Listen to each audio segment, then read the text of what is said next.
Good morning. Welcome to another episode of the Profit Point Show, where we talk about investments in business. We're going to break. When we return, we talk about the stock market and the activities that actually happened yesterday and some news regarding some companies listed on the Nigerian Stock Exchange. Then over to sectorial segment, where we talk about manufacturing business. Case in point, bag manufacturing. All of this after the break. We'll be right back. Stay with us.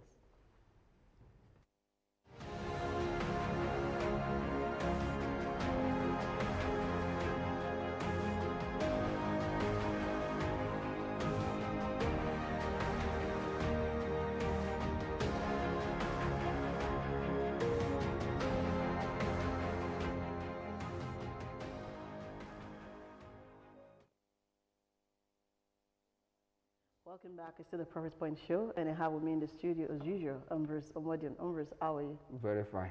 Very fine. It's nice to have you back. Thank you.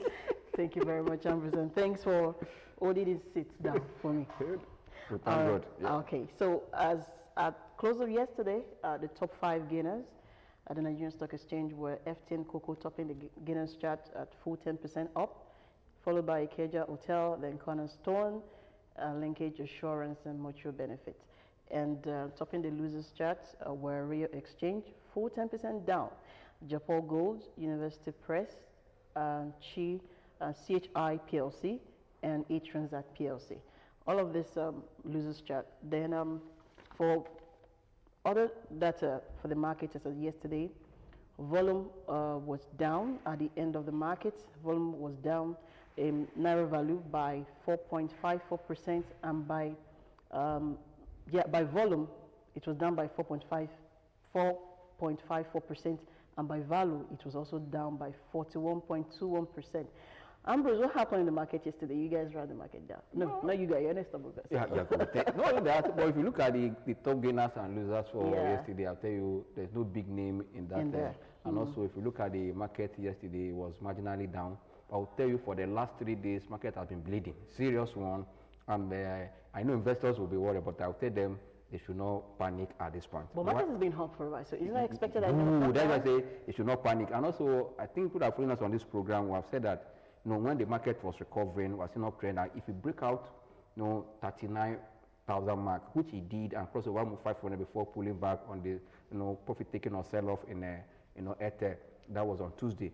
Then for yesterday, market tried to resist a further decline, though marginally, but it's a sign that, market is trying to find its level at this point. But every, intelligent or knowledgeable investor should take this opportunity to acquire good stock and position for the earnings that is around the corner.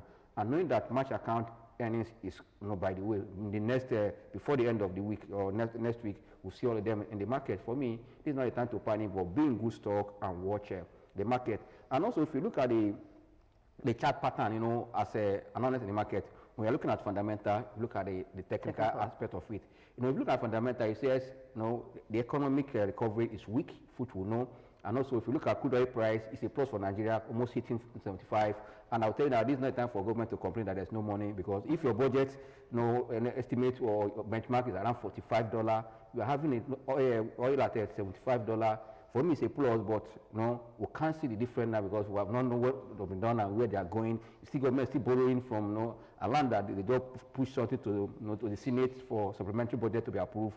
Fine, and we are still borrowing. But what is, I don't know. I have a feeling that even if crude price goes to 1 million, we still find something to borrow money for. No, that's for fundamental. But technically, this market, if you really want to take advantage of the market, you must understand how to combine fundamental and technical, which I want to explain. If you look at the chart that will be displayed now on the screen, that chart you see what we call a double zigzag pattern. It tells you that the market has gone down, formed another kind of waves. And the wave we are at now is pointing that the market is will soon go up in the in the north direction. That means if you are a serious trader, you don't need to panic at this point. Don't look at stocks that are also shared some prices now that they're expecting the earnings, because this is the general market share index action, call it NGS index action. It's telling you what is happening already in the market. That C or Y are the advantage that the market is about to look up if the numbers are expecting beat expectation. And also, nothing has changed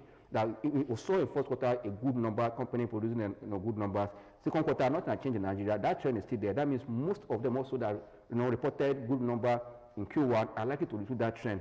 And don't forget that when economy is having inflation, there are some sectors that benefit from that kind of situation, even though it's cost as inflation or anything we call it. There are some that are going to benefit from it. You know that yes, cost of production is high, but the way they are passing this cost towards to the consumer and they are making money. For me, this is how to combine your fundamental and your technical. And now we are seeing the market is about to go up. Looking at the double zigzag chart pattern. For me, I'm very relaxed because I know that it's an opportunity for me to make money in the market. Just go with the trend. Like I always say that in technical, that trend is your friend. If you know that trend is your friend, position at the right time and let go move that trend. Once you move that trend, you're going to make money. For me, yes, we saw the gainers. They are for me no big name losers.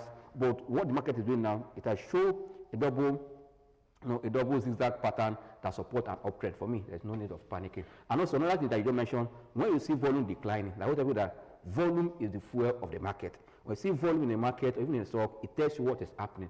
And when you see a buy volume and sell volume, just a side patient. Yesterday we saw a sell volume and just at a decline rate, you should know that yes, something is about to happen. For me, this is not time to panic at all. Just take the right time, buy into right stock and position. Especially if you are really want to retake, informed investment decision, this is the time to join us. Our coming master class, third quarter master class are coming on July 3rd, so that you can take advantage of information, knowledge, and tools to make informed investment decisions. You know why I'm smiling, Bruce? Yeah. Because for the past 40 years, 60 years that you've been in stock, you've never said anything about panicking. Don't panic. Every time is don't panic. So I'm wondering, maybe when rapture happens, you can tell me. Let me tell you. Don't defend it. No, Okay. I'm not defending you. I want to say something. If you follow the general market trend, when the market is trending up, you move with the market. But when market is coming down, you don't catch a falling knife. Sure. You don't play defensive. You need to sell off some position and watch until it gets to a better level. These are why we don't panic, because you use your resistance level and your support level to take your investment decision. And for that, you don't need to be doing any magic. I'm just pulling your legs. Okay, so that's that about the gainers and losers as by yesterday. On Friday, GTB, that's Guaranty Trust Bank's share, was suspended. The trading was suspended on Friday because they want to delist, or rather GTB wants to delist, that's Guaranty Trust Bank wants to delist from the Nigerian Stock Exchange, whilst the list Guaranty Trust Holding. So they're removing just the bank and they're putting in the whole family. So I like that language, family. Family, Guaranty Trust Holding, HoldCo. So the companies that will be under the HoldCo will be the banks, the one in Nigeria, outside Nigeria, the banks. They're going to have PFA. They're planning on actually buying a small PFA and growing it organically, according to report. Okay. Then they also want to buy asset management company, and rumor has it that it's probably going to be Investment One, which was their own before it was sold off. So now it's going to be. It's still a rumor. Yeah. People are saying that it's going to be bought back. Then they are going to have a payment company that's going to be similar to Alipay. So that's going to be like international kind of payment system. So all this will become GT HoldCo. So what do you think is going to happen here? For starters, let's begin with the stock price. It's definitely not going to be 30 something. The price they're going to put will be more than that. Or how will it be? No, as it is now, they are coming back with their normal price. Still what it is? What it is. With all the new they are acquiring, they are planning, it has not matured. Now it is when we start saying numbers, that numbers will put the price to 50 naira, 60 naira, but it is the performance that we are looking. And also the banks also have seen that the market is becoming, the competitive is becoming thick, and they need to also look at elsewhere to kind of boost the bottom line of the company. And that is why they have to go into holding business. That holding business means that, as you just mentioned, others will be contributing to the bottom line at the end of the day. Just like what we saw in Stanbic IBTC, we see that it's also helping them. What we saw also in in the FCMB, and at the same time for the First Bank, what is FBN, what's it called?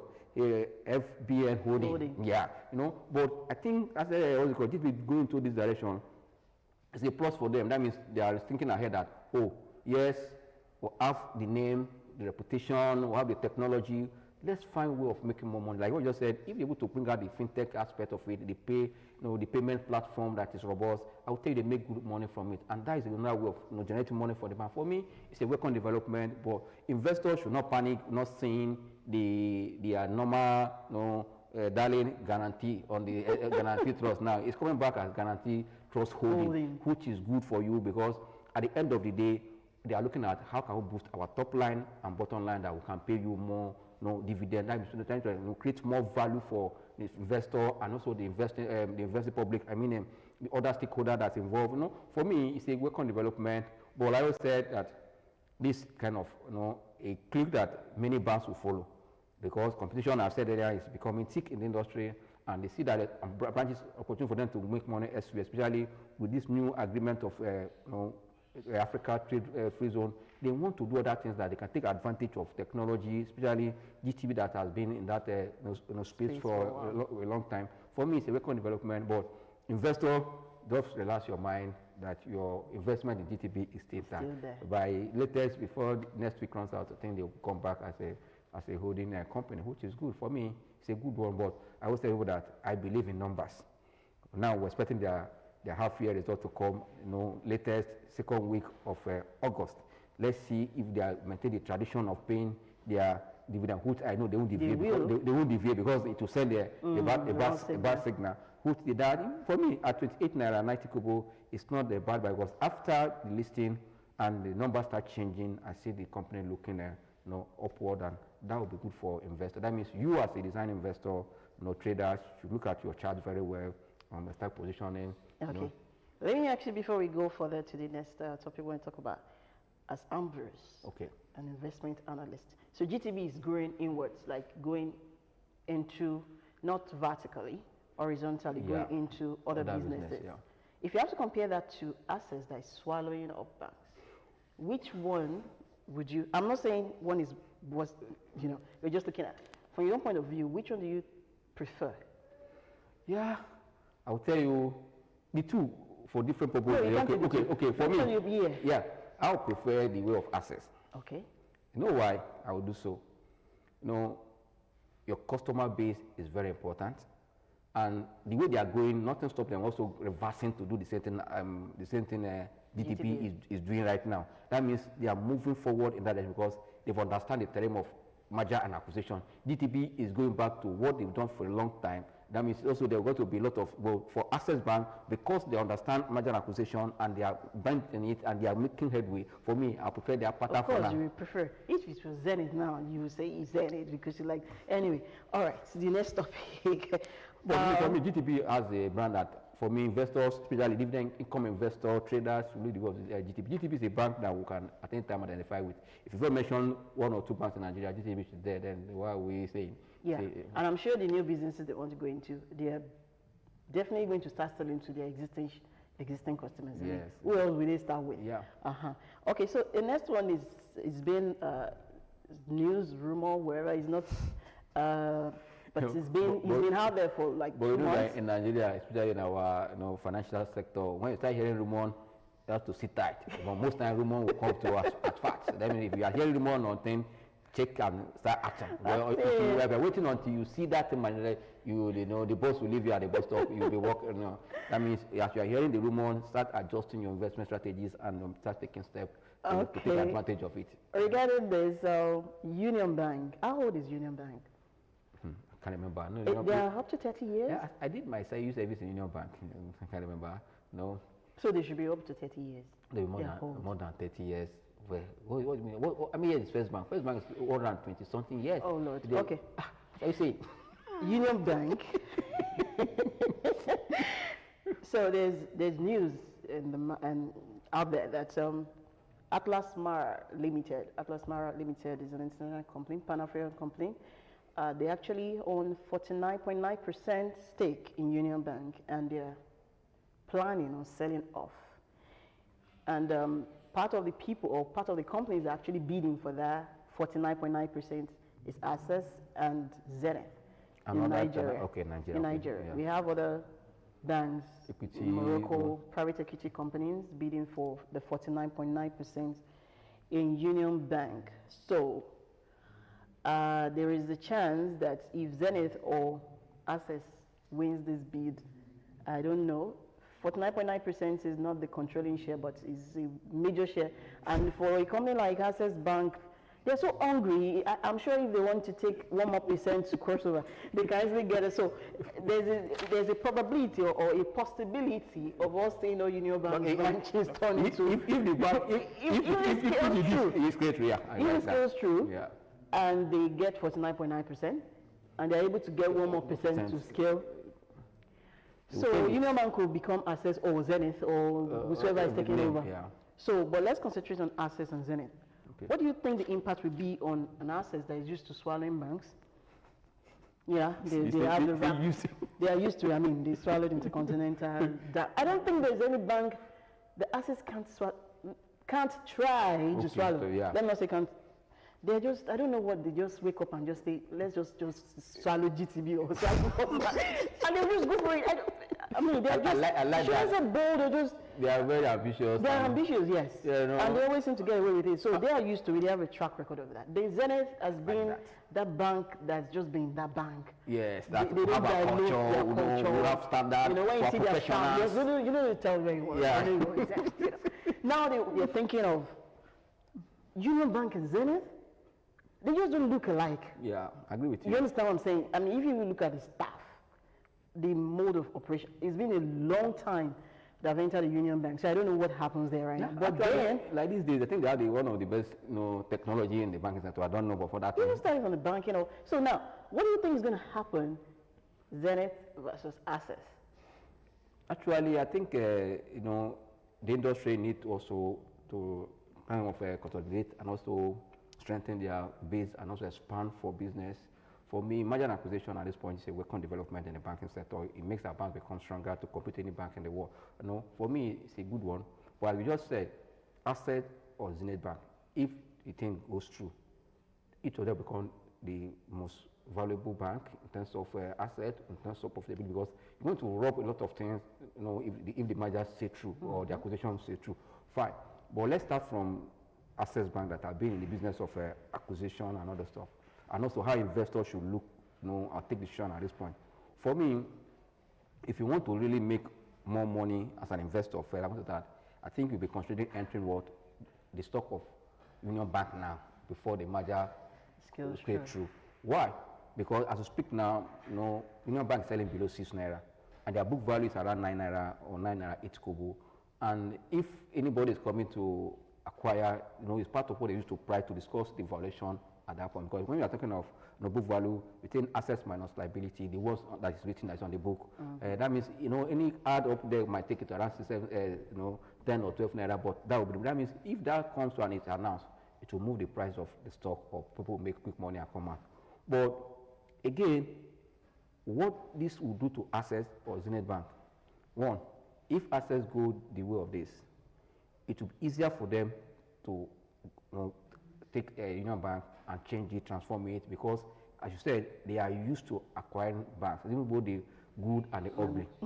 No, but I want to take you back. When they acquire Intercontinental Bank, it took Access time to balance, to find direction, But it was easier for them to acquire Diamond Bank because of the experience they have. And also the technology in Access and Diamond Bank was similar. They can move from the back end, hook their technology and start flowing. And then you see, it's already reflecting on the numbers of Access Bank, starting from last year. See that now they are leading the banking sector of gross earnings, which only Zenith Bank is going to lead them in profitability level. That means Access is going somewhere. And Access has acquired even more 2 banks outside the shore of Nigeria, because they are taking advantage of the new trade agreement between the zone, Africa continent, and all the stuff. And also technology is part of what they are riding on. For me, it will make Access faster to become, because they may aiming to be #1 bank in Nigeria. If you go and check Access 5 years rolling plan, which I love them for, they will let you see their 5 year rolling plan to see where they are going. They are constantly planning to move to become the #1, and they are heading there if this merger work through. But for me, Zenith Bank going the way of Union Bank to bring Union Bank to, it will take a lot of shaking, a lot of bouncing back and coming from, because they've not done such for a long period of time. And this is the first time, and going in for the first time, And you know, Union Bank has a lot of assets. It's an old bank. For it to change the culture, it also take them time. And that might slow down Union Bank at the first time, but with time they can go. I'm saying that, and also the chances of Access Bank getting Union Bank is high, depending on the bid. If Zenith Bank bid higher, it's possible. Because Access are kind of, they acquiring the Atlas holding in other African countries, and they have relationship with them already. It's easier if discussion go to board, depending on the bid. I may know that nobody wants to sell his or attend cheaper if somebody that is bidding high. If Access Zenith Bank is bidding high, they might. But I see that because, and if that happens in the industry, I just said, if that happens in the industry, Access overnight will be a stock that, like for me, you see Access around even 2025, just less than 2 years, sorry, that would be a good return for investors. But another thing is that as they are swallowing, you need to also manage, because at times when you swallow a lot of company, liability is there, everything is there, you see a lot of things changing.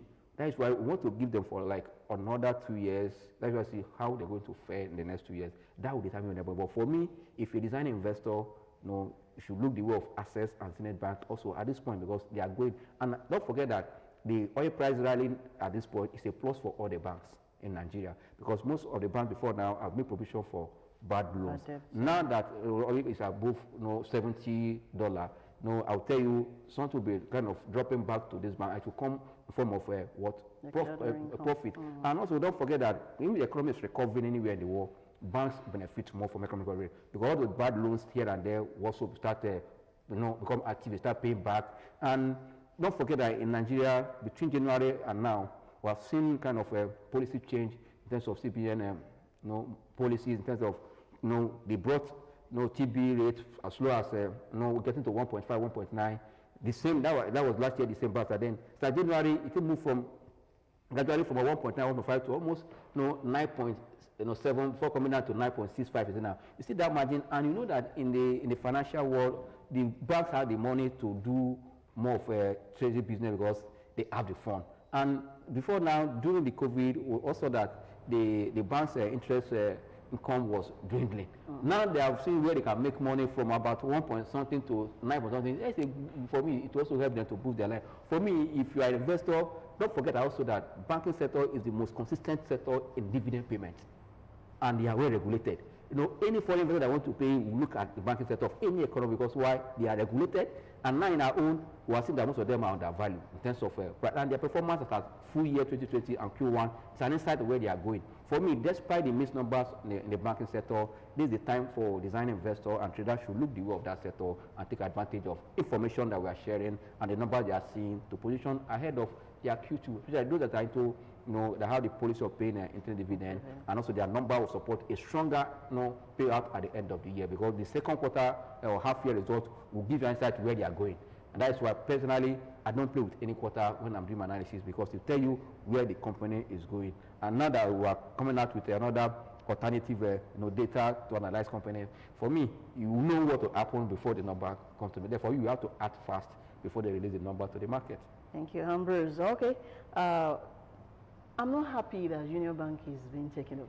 I don't want to use word taken over because it's just, I'm consoling myself. Are you a shareholder? If you're a shareholder, you make money. It's just that they've been there for such a long, it's like a bank coming to take over First Bank. They've been there for a long time. And when Access took over Intercontinental, well, they are peers, so they can eat themselves up, diamond. But now Union Bank, because if it can happen to Union Bank, it can happen to First Bank, it can happen to you, it can happen to any of them. But UBA is kind of it's more closer to the generation. This generation. So. And also, they are UBA before now. I think the vision of their leader or chairman really is paying off for them. Not just like this recent argument I said that we're all looking at in the continent, Africa continent.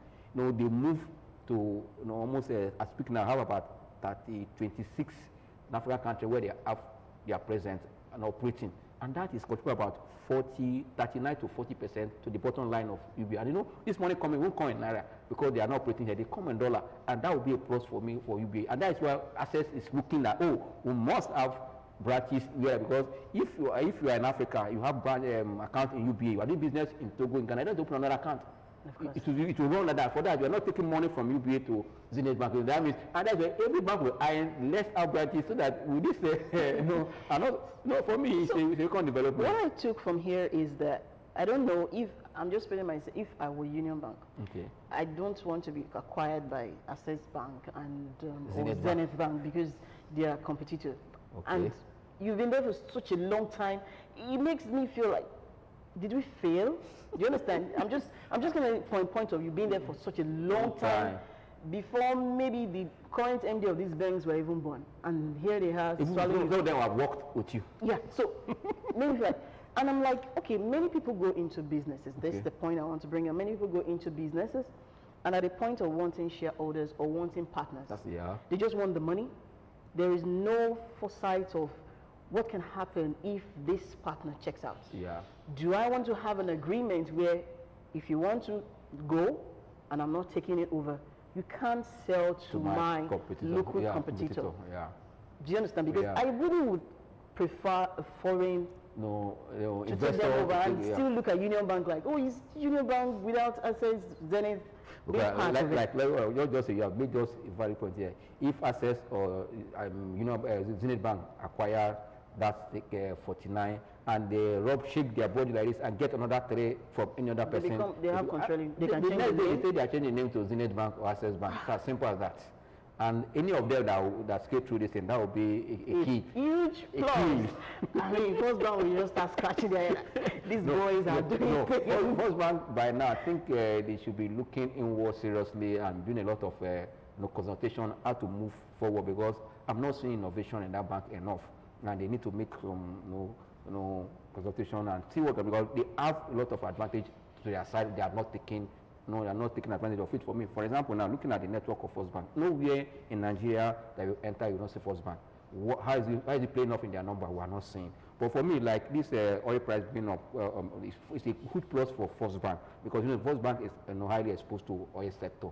But if they can get something, that will help them also, because they make provision before now. For First Bank to be in operation after they make provision by almost 200 billion, 100 billion at once, they are still operating, so that they are strong. But they need to move to the next level, so that this small bank that just started with them, now you can see look at the price of Access Bank, look at the price of Zenith Bank, look at the price of Union Bank and First Bank. You can see that they're different. And why? It's perception. And also the shareholding structure of these banks are different. You need to look at, for me, First Bank need to do a lot of, First Bank holdings need to do a lot of things to bring the bank, because I tell you, the other family members at the work contributing, especially now they also sued the insurance of recent. For me, they need to sit up and so that they can, make They're losing weight. Yeah, they are exactly. They're losing weight. They're losing weight. And when they become too slim, they will be easy to swallow. swallow, yes. Access Bank, that bank. Anyway. They have vision. I like those guys. They are very They smart. are hungry. No, they are smart. They should guys. just not reach out for GTB. No, GTB also have smart guys there too now. Good. All the new banks, Access, Zenith Bank, UBA, GTB, fine. But the one thing that I tell you that, look, the way of Fidelity is one of the leading second-tier banks. No, you know that we can't classify Stanbic among any of the first-tier or second-tier bank, because it's on its own now, because it doesn't. We can't say Stanbic is a second-tier bank. It's not possible. But for me, I see that Fidelity has potential. I mean, if you are really designing this time, you should also take up, because the way they are going, the banks is really looking forward, and I see the vision of the new MD. For me, also, let's look the way of that bank too. And UBA is a good bank also to consider. Okay, good. Thank you very much, Ambrose. Thanks for having me. All right, this brings us to the end of the segment, stock market segment. We go on break, and when we return, we go into the sectorial segment where we talk about bag making. After the break, we'll be right back.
Welcome back. It's still the Profit Point Show. In this segment, we're talking about bag making.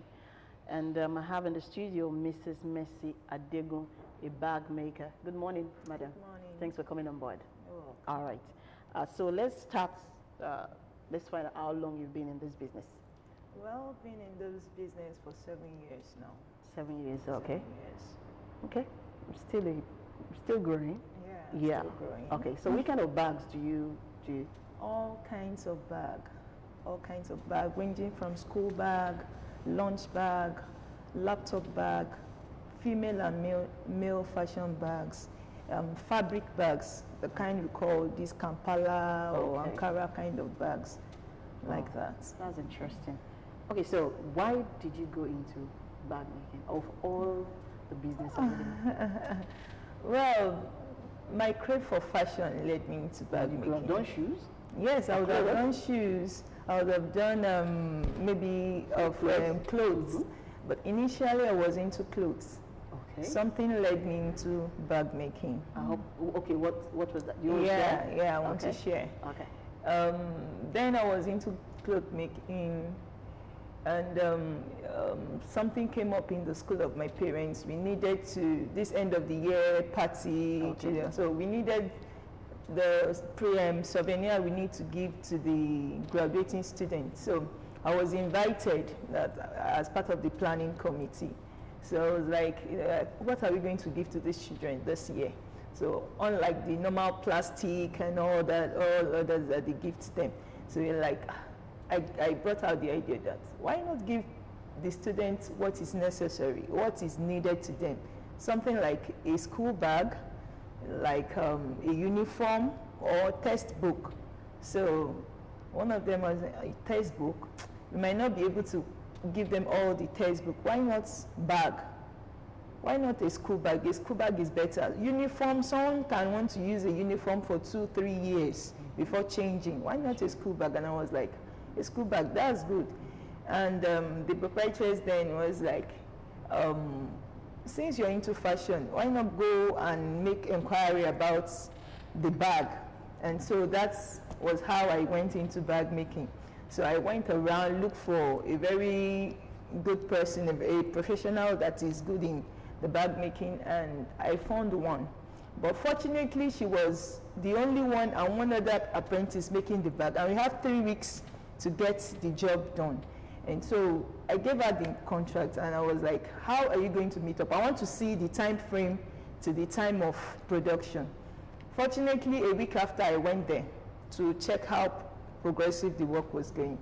So I saw that she was still lacking behind. I was like, how do you intend to complete this job? She's like, she will complete it. I said, how? So I was with her all through that day. I was watching what she was doing. Fortunately, I picked up interest. I was like, I can do this, what you're doing. She said, are you into bag making? I said, no.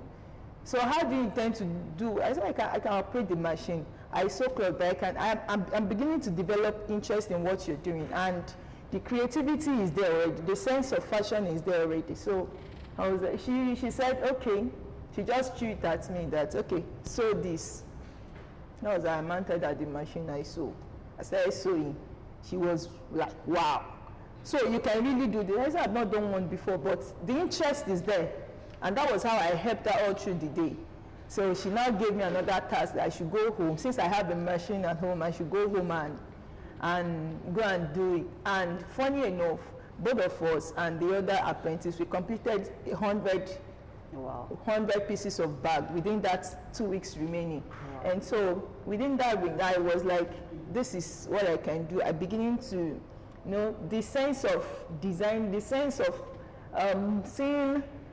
creating something and people adore it, people cherish it, started giving me joy.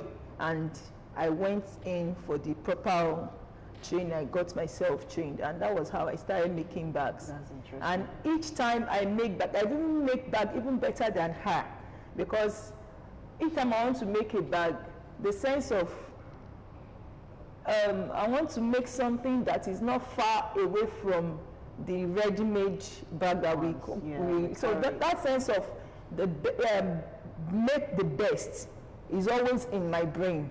So each time I'm making a bag, that sense gives me the courage to even make it to the extent that when people see it, they see it as, is it Nigerian made or China made? Is this one made here, or is it a ready-made kind of bag? And so that is just it. That was and that has been pushing me. I enjoy it when people appreciate my handwork and pushes me further. And that was how you dumped sewing clothes. I sew clothes, but man, bag making is lucrative, I must say. Wow. Very lucrative. That's interesting. Okay, so before we get to the profitability part, how long did you do the trade, apart from the stolen training? Okay. Yeah. The real training. How long did it take you? Well, because of my basic knowledge in fashion designing, my training period was not that long. I trained for 6 months. 6 months. Yeah. Oh, that's fine. I trained for 6 months. Your startup. Okay, let's talk about what you need to even start up a bag business. Okay. At the minimum now, because when it comes to you can be as high as you want, but the minimum. First of all, I must be very sincere to you. What you need is the desire, the zeal. Without the zeal, without the desire, without that creative mind, you can't go into, you can't stay long in bag. You can go into it, but you can't stay long there, because bag making requires a whole lot of energy and techniques. It's your brain, your body at work. So without that zeal for you, that desire for me, I want to really be a designer of bag. I really want to compete with Gucci. I really want to compete with Versace. You see, all those challenges will fade you out. So that is the number one thing you need. And that will push you to be focused. It will push you up to be focused. And when you're focused, you'll be dedicated to your job, because, the client base will start growing, people will start demanding, and you start making. As you're making, money is coming in. Sure. And as money is coming in, if you know what you're doing, you start getting yourself established. It's bit by bit. And my mom always told me something when I was still very young. No matter how small your income, learn to save 1/3 of it. Share it into two. If 50 naira is coming in, make sure you're saving at least 5 naira out of it. Because nobody is there to help you. You help yourself. And that has been helping me all along. So the zeal must be there. Then secondly, you go out, do some menial jobs. You can give yourself 3 months. I want to go and work in so place. 6 months. I want to go and work in so place. That does not stop you from doing your job. Without you having a machine, you can get a contract, go and rent a machine, work with somebody, maybe for 5 hours you pay. The little money you get there, you save up. With the work that you're doing outside, maybe 6 months, a year, you're able to get a machine, just a machine. That's what you need. Just one machine in your house. If your work is good, people will come and meet you wherever you are. You don't need a factory to start a bag business. I started in my room. From my room, I got a shed. I work in my room, I show it in my shed. And from there, little by little, I got a place, and to where I am today. That's interesting. So your initial capital was from your savings? From my savings. Okay, because a lot of people, when they talk about businesses, one of the major challenges that they claim to face is funding, that they don't have money. So what of those that don't have savings? Maybe you've been in business before, so it was easy for you to save. And that is where the place of going to work for somebody to make money. I got my first machine from working. I worked for some time, saved up. When they paid me, the mindset was, the reason for me going there is for me to get a machine. So when I was paid, I just went straight to buy a machine. And when you get that machine, that's the basic instrument you need. Your machine is your power. Okay. So people will start giving you job. Somebody that wants to make do souvenir of 100 pieces of personal will pay you up front. So you don't have to use your So you don't have to use your money. So we pay you up front. Maybe the upfront is the person is paying you is making 50 bags, but go and get 50 bags. And when the person sees that, okay, after 2 weeks you've madam, please, I need some money to meet up. I've been able to make 50. Maybe you should pay me some. So that I can go for when the person sees what you've done and it's perfectly done, nobody will tell the person to pay up. Are you getting it? From there, you've gotten your own share. You've delivered the job. One job will call for another. Another will call for another, and that's why that's how you keep going. You're right.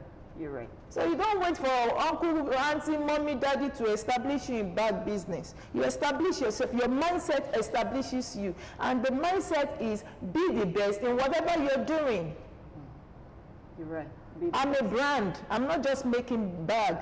I don't fall into just bag makers. No, I'm a brand.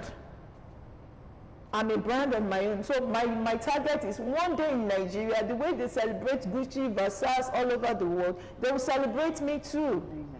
And that's the target. That's what I do. That's good. All right. So you said earlier on that it's lucrative. Of course, I can't begin to tell you how much do you make. So, but you already answered, it's lucrative.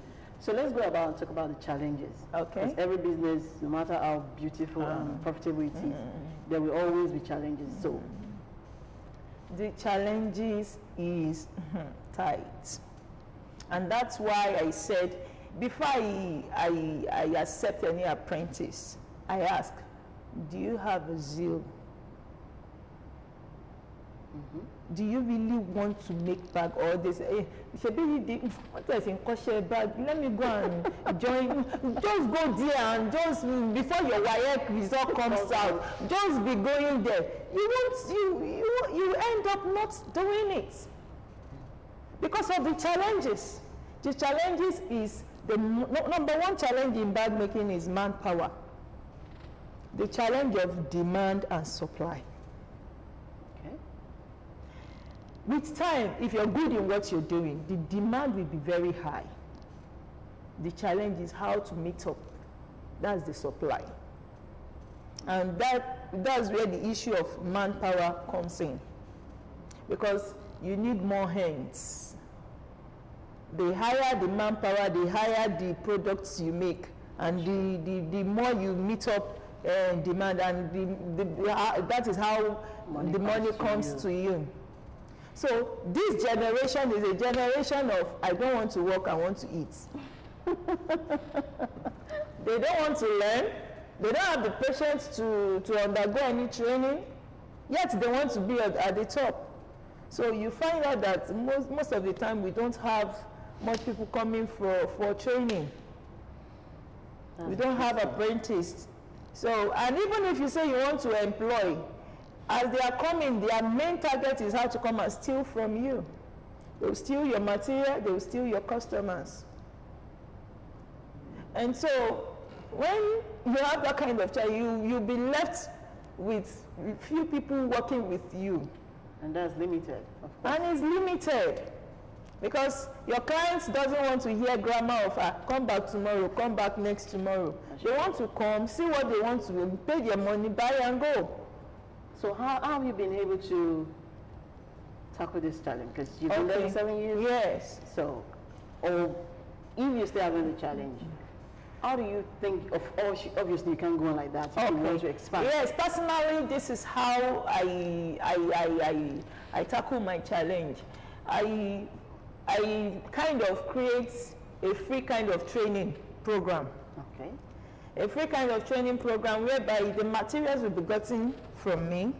I give them, say, maybe 4 weeks bag training, 6 weeks bag training. You should know that is the fundamentals that will be taught there. The basic, you can't learn school bag making under 6 weeks. So you only learn all these souvenir bags, all this hamper kind of thing. So that will attract anybody that has interest Okay. So whoever has an interest, we now with that enroll. Are you getting it? Yeah. So with that, the person will enroll, and that is how we come about getting apprentice. And within that 6 weeks, maybe you have a contract with them, a souvenir, you know, there will be enough manpower to quickly assist you within that range. So you enjoy it as it goes. Maybe you do that 2 times in a year or 3 times in a year, and so that's how it goes. And for the people that you employ, I do what you show is what I pay you for. I don't do salary kind of payment, because you end up losing. They don't want to work, they don't want to do anything, and at the end of the month you have to pay salary. So the thing is, okay, you want to make 10 bags today. You make 5, I make 5, or you make 4, I make 4. So how much do you want to collect on the 4 you want to make? So if you like, come, it's on your own good, for your own good. If you like, don't come, it's for your own good. So I don't have to pay for what you did not do. But the most important thing is, if we have a society that can encourage us, it will be very, very, okay. There was a time I was thinking about, maybe if there is an opportunity for me to sit with will I say the principal of this technical school, okay, or maybe the director of Ministry of Education, to inculcate bag making into their curriculum, so that, you see, this IT student, we can get IT students from them. So during this time, it will help us in this manpower challenges. So why did you do that? I've not been chanced to want to, and I've not been opportune. I said, if the opportunity comes for me to do that, I will, because bag making is a growing business. It's not too common, and you see many fashion designers everywhere, you see many makeup, but bag making is, and it's not just for everybody. It's for the few people that are technically inclined and creative, highly creative and innovative. So many people badge into it, but many people don't stay in there because of that sense of creativity, technicality, and innovation. That's just it. Okay. Apart from the manpower challenge, Capital challenge too. Oh. Capital challenge too is there. Capital challenge and this Nigerian-made versus China-made challenge. Okay, China, of course. Yes. They will have crashed the price and...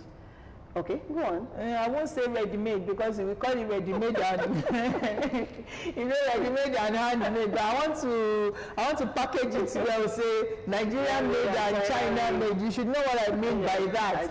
So is this ready-made and the funny thing there is that when they go get this China made and it gets spoiled, they bring it back to this local and we still tackle their problem. So why not? Is it a case of, sorry to cut in, is it a case, is it that China made, now China made is even one class, then there are other bags also when it comes to quality. Now, do you feel that China mades are cheaper compared to making it? The challenge there is the challenge of materials and machinery. You see this China product, they look so fanciful. The stitches are nice, the packaging is there, you know, and the brand name too is there. So that is what sells. It's not as if maybe the durability but when you want to, as a designer, even if you have the idea of creating a very wow, beautiful bag, you might end up not having the material to make that kind of bag in Nigeria.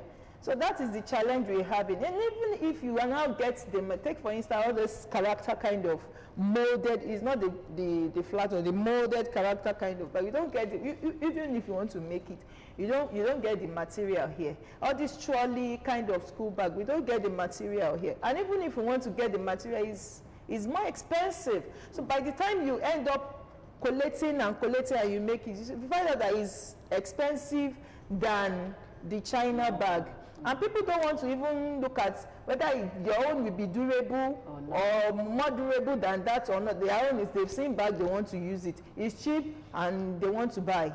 And so that is the material is there. And you see, most of this China bag is not handmade. There's a factory, there's a factory setting for it. So it passes through machines, it just go like that, and they are in mass production. So whether you use it for 2 weeks and it gets spoiled, it's none of your business. Well, most people buying China meat, they're not planning on using it for a long time. So the machine, the machine they use in making those bags, we don't get that kind of machines here. So that's another challenge. So even if you want to make that kind of bag, you don't have the machines here. And even if you get the machines, it will be expensive. So that's it. The secondly about those is time of production. Like I told you, manpower is a great challenge. The challenge of demand and supply. You get enough demand, but no manpower to meet up the demand. So you have limited supply. But these bags are already there. They go to the market, they want to buy, you get here. Somebody might just get the money to, the child is resuming school tomorrow, and you just get the money this day. You can go to the nearby market, but a bag maker might not have that kind of opportunity. So that is just it. On a parting note, one advice for anyone that wants to go into this business. One advice I want to give to anybody that wants to go into this business is believe in yourself. Believe that you can make it. That is the running note. And secondly, be focused. When you're focused, you'll be dedicated to what you do, and that's how the returns comes in. All right. Thank you very much, You're welcome. Mrs. Nancy. Thanks for coming on board. You're welcome. All right, this brings us to the end of the Profit Point Show, and the show returns same time next week, 11 a.m., same station, OGTV. Thank you so much for watching. Enjoy the rest of your day. Goodbye.